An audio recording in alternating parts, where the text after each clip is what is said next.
Hello everyone, welcome back. I got some really good ones for you today on this Saturday, November 1st, 2025. Lots been going on with that crypto market, never a dull moment for crypto, so that's what we'll be focused on for today's video. Welcome back, glad you made it, and let's dive right into this crypto, shall we? So we got Bitcoin right now hanging out at 110,000. You know, if you were to click on just the all-time chart of that and take a step back and look at it, you might be thinking, dude, that's a bubble, there's no way that's sustainable. That thing's gonna crash at any minute kind of thing, but let's just remember, guys, speculators said that at 10,000, 20, then 50, then 100, now we're over 100. You know, there's a there with Bitcoin. I'd actually like to submit that we're about to make a run for $150,000 Bitcoin. And not only that, but I think alts are actually going to wake up and we're going to have a little alt season. You know, that elusive alt season that's just kind of been hiding from everybody lately. I think we're going to get one. So Bitcoin moving up to 150,000 in the coming weeks and months. Alt season, alt's doing a nice like 5, 10x. That's kind of what I see in my hazy crystal ball. I could totally be wrong. We'll just have to see how it plays out. But the way I see it, guys, kind of like a launch sequence for sending up a rocket. You know, we have QT ending, so the Fed's ending quantitative tightening. They're no longer letting their matured treasuries and mortgage-backed securities roll off the balance sheet. They're starting to reinvest them into U.S. treasuries. You know, conventional QT, when they were doing it, was when those treasuries and mortgage-backed securities the Fed was holding matured, they would let them roll off the balance sheet. Put another way, they would delete currency. But they're no longer deleting that currency. They're reinvesting it into U.S. treasuries. So we got QT ending on December 1st. That's kind of like your first green button for the launch sequence. We have rate cuts, right? We've been talking a lot about rate cuts these last few videos. We had a rate cut the other day. Probably have another one in December. A few more scheduled for 2026. So QT ending, green light. You know, rate cuts, green light. More rate cuts coming, another green light. We have QE that is about to begin. Once the Fed wraps up its QT in December, they're going to begin quantitative easing.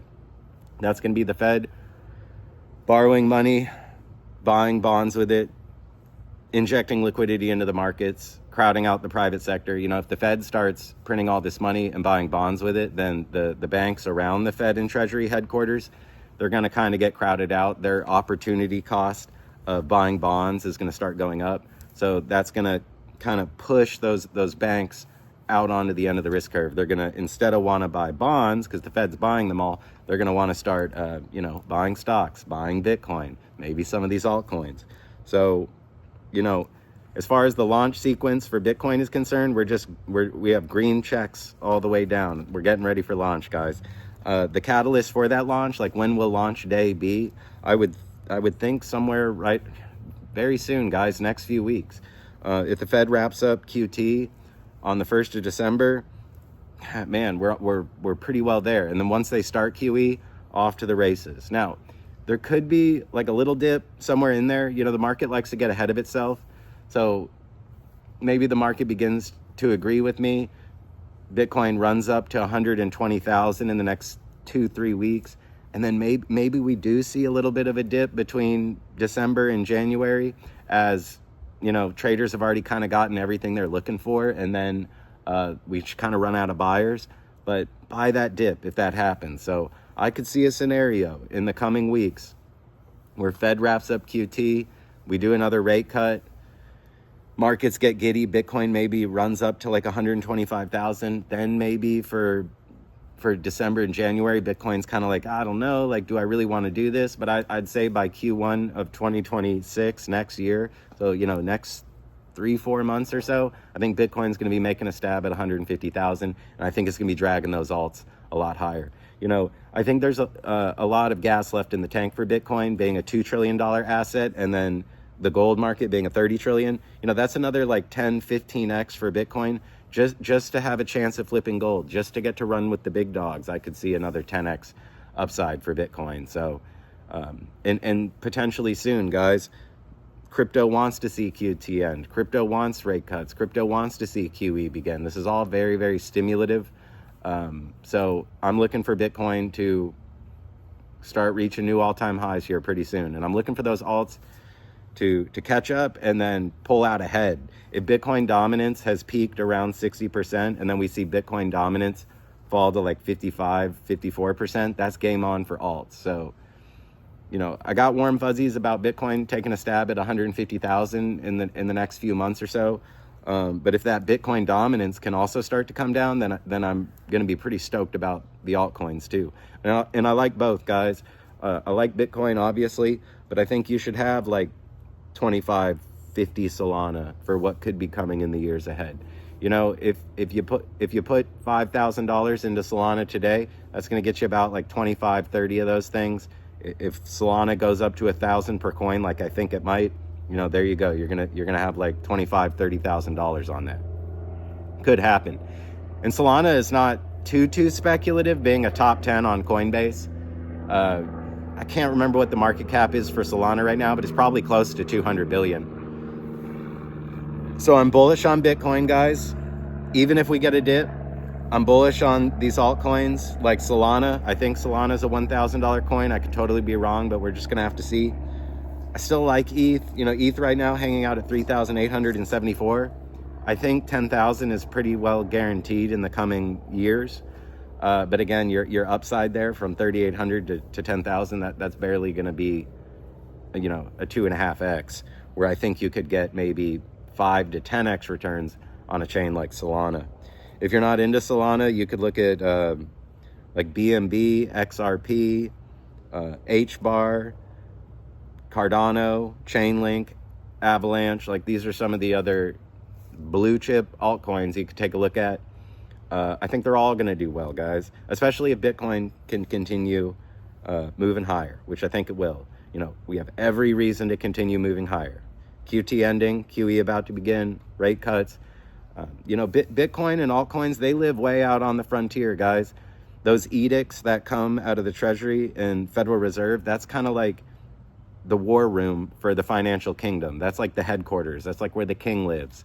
And then around the Treasury Fed headquarters, you have like the banks, the credit cities, right? And then you have like the factories, the corporate bond market. Then you have the houses. We all live in our little house around the city. That's like the mortgage market. As you move further out, then you come up on the stock market, the stock plains. And then if you continue moving further out onto the risk curve, like way out there into the wilderness, you end up in like Bitcoin, altcoins, NFTs. So I'm standing out on the mountains with my Bitcoin. I got my binoculars. I'm watching that Fed Treasury headquarters, and things are looking pretty good, guys.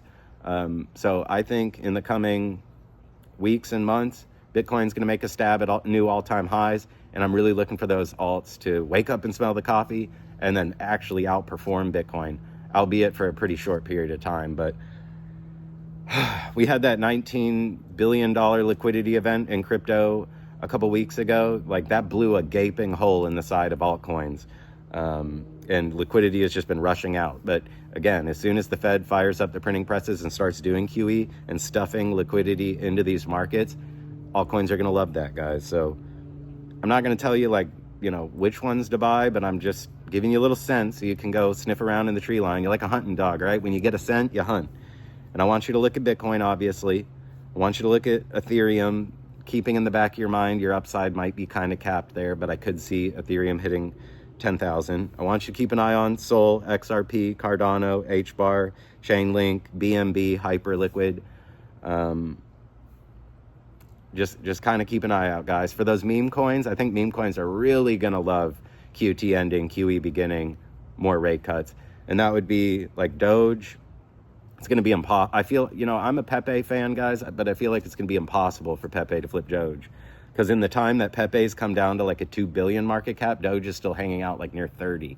So Pepe would need to 15x just to have a chance at flipping Doge and, taking over for meme coins. But I still like Pepe. I got a big old bag of Pepe. I put $600 in it back in 2023, I believe it was, like May, right when it launched, you guys. Then it rugged. The developers, broke into the multi-sig wallet, drained it. It rugged some more. By this point, I had probably like $600 in and 1.2 billion Pepe. But then about a year later, Pepe just took off, went to about a $10 billion market cap. That $600 that I put in started to skyrocket. I drew down from 1.2 billion to 777 million, kind of the last half. I let that last half ride. That last half hit as high as about $19,000 before pulling all the way back to about $5,000. So my Pepe bag it's down to about $5,000. But I'm bullish, guys. I got 777,777,777.77777 Pepe. So we're having fun with it. Other meme coins you could look at on Ethereum would be Harry Potter Obamasonic 10 Inu. The ticker is Bitcoin. That's the thicker ticker, the coin who lived, the people's Bitcoin. So if you feel like you missed the Bitcoin train, come gamble with me, guys. Let's buy some Harry Potter Obamasonic 10 Inu. So watch out. It's hanging out around 6 cents. I have closing in on about 15,000 of those. If alts dip in the next couple weeks further, I might bump to like 20,000 Harry Potter Obamasonic 10 Inu, but you kind of get the idea. Also like SPX 6900. That's an Ethereum meme coin you can look at. MOG. I love MOG. That's a great culture coin. Good meme coin you could look at. You can buy billions of those things for, you know, put $1,000 into MOG right now, you can get a couple billion MOG coins. So see how that plays out. Looking over at Solana, those Solana meme coins, I like Retardio, I like Harambe, Autism, but it's been a wipeout for the Solana meme coins, guys. There's like 5 million of them. So there are days in the altcoin world where alts print more new cryptocurrencies than the Fed and the Treasury are printing. And that causes prices to fall, you know. One of the mechanisms that's really been pumping our bags this last few years is that Fed and Treasury just printing trillions and trillions of dollars. But if you have days where the Fed and Treasury is only printing a few $1 billion and then we're printing like millions of new altcoins, you can see how now you have even fewer dollars chasing the creation of even more altcoins, more meme coins, you know. So the zone has just gotten flooded with meme coins, altcoins, millions of them. And you might be thinking, dude, that's why they're all going to go to zero. Like if you can just print new altcoins every day, which they are, then you have trillions and trillions of US dollars chasing trillions and trillions of meme coins. It's kind of a wash, you know what I mean? You ideally want trillions and trillions of dollars chasing a fixed amount of meme coins, but in this case, we have meme coins coming out every second of every day. But you know what I think's ultimately going to happen with that, guys? I think ultimately the market is going to have to pick its winners, okay? So yes, there are 5 million meme coins, but do I think we can be discerned on this channel and maybe pick some of the winners? I mean, I've kind of already discussed some of them. Pepe, you know, Pepe's done well. Doge is still king. So some things don't change in meme coins, guys. Doge was the king a few years ago. Doge is still the king. So I'm looking for the market to kind of weed out these altcoins that are going to be worthless, and then allow a few winners to kind of be chosen by the market to float to the surface. And then going forward, the market's kind of made up its mind.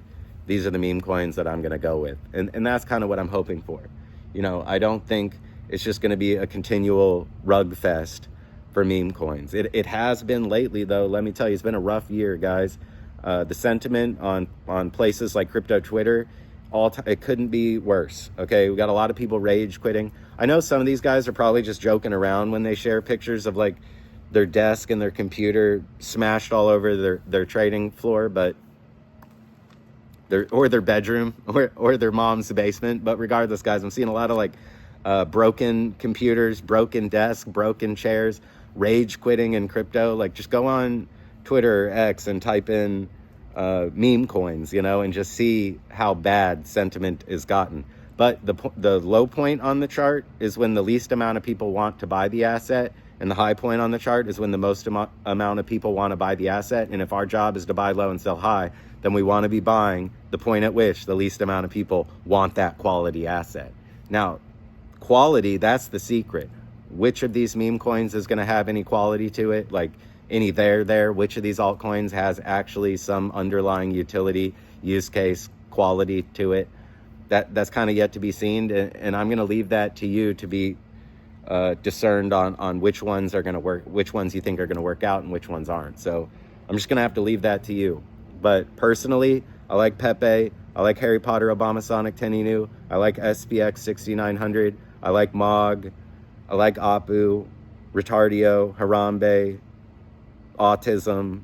These are some of the meme coins that I'm into. And then for altcoins, again, you got like Solana, XRP, Chainlink, BNB, Hyperliquid, H-bar, you know, just build a basket, a tiny basket of a few of these.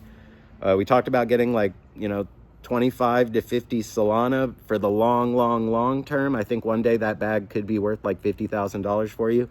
But with some of these smaller, more uncertain altcoins, like maybe Chainlink or Hyperliquid, I would only put in like maybe 250 to 500 bucks, guys. And then as soon as you double there, this alt season that we're talking about, as soon as it happens and you get a double there, sell half. So if you put $100 into a meme coin and that position doubles to $200, go ahead and sell half. You're taking the 100 you put in back out.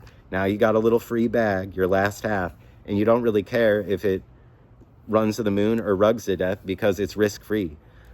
So, you know, managing risk and selling half at a double, that is like a cheat code when it comes to trading altcoins. So what I would be doing right now, and I am doing, is get your little feelers out there, buy a few tranches of this, a few tranches of that, you know, collect your little Skittles or whatever. And then as soon as we go into an alt season, I'm going to be dumping half of all these positions on the college kids' foreheads. You know, the undiscerned FOMO college kids are going to come aping back into altcoins, and I'm going to dump all over their forehead.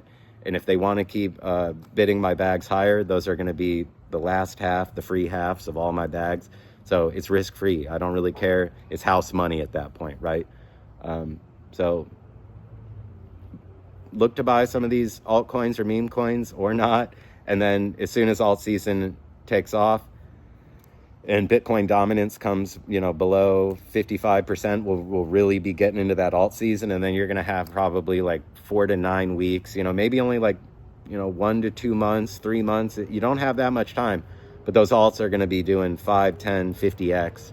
And you're just going to be selling half at a double, sell half at a double. Oh, this one doubled, sell half. So it's kind of what you got going on with the Bitcoin and the altcoins. Bitcoin, I think, still going to stay daddy. Bitcoin's the only cryptocurrency that works and that's truly decentralized. Unless Satoshi sells, guys. Satoshi is holding 10% of the Bitcoin supply. We do not want to see those coins moving. That would be like a gray swan. So let's talk about risk, okay? Because you got just good old-fashioned probabilities, then you got gray swans, and then you got black swans. Probability that Bitcoin makes a run for 150,000, I'm going to put that at like 75% in the next few months. Now, we can only deal in probabilities, so we could always end up with that 25% anyway, but I'm quite sure Bitcoin and altcoins are gearing up to make a big run in the next few weeks and months. So we can assign a probability for that. But then you got gray swans, like, well, what if Satoshi sells his 10% of the Bitcoin? That's his.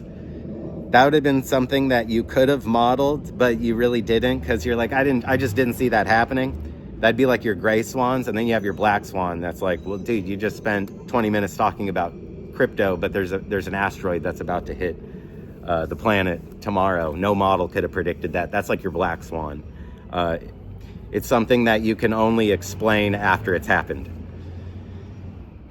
So different kinds of risk, guys. And I'll probably give you guys a whole video on risk and risk management, but again, I'm like 75% sure Bitcoin's gearing up to make a run for 150, and I'm like 70% sure altcoins are gonna come along for the ride, guys. So we'll just have to see how it plays out. But again, you could have the gray swans out there, like Satoshi sells his 10%, or a black swan, like meteor hits, and I can't model that. I can't assign probabilities. It's like the thing that you didn't think would happen happening. It's like the unknown. That'd be your black swan. I can't predict it because I just didn't see it coming. It totally blindsided everybody. No model could have predicted it. It'd be like your black swan. But anyway, guys, onwards and upwards. I'm looking to buy some more Bitcoin, some of these altcoins, and let's get ready for Q1 2026. All right. That's really all I got for you guys for right now. I hope this video finds you doing well. Like, subscribe, comment, share, whatever. You guys are awesome, and we're just going to keep going, all right? Till next time.